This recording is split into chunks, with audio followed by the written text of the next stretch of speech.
Hey guys, we're here to share with you 3 helpful tips for using your Expo guide. Number 1, when you walk into Northwest High School, make sure to pick up your guide.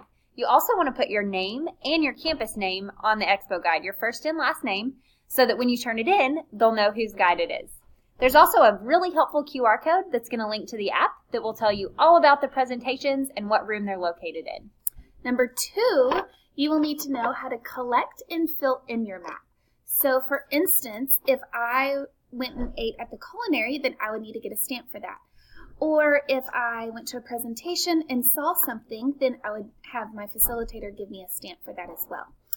There also are some challenges that you can be doing. So you can take a selfie at the photo booth or look for the green screen, the green tint that is for recording a Flipgrid, and then also sharing your favorite Expo moment with the hashtag NISD Expo and reflect in the space below.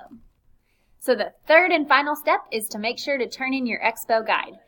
You will turn this in the Mixmaster near the photo booth, and then if you get it all completed, you will get a prize when you get back to campus. We are super excited to see all of your finished guides. See you Thursday.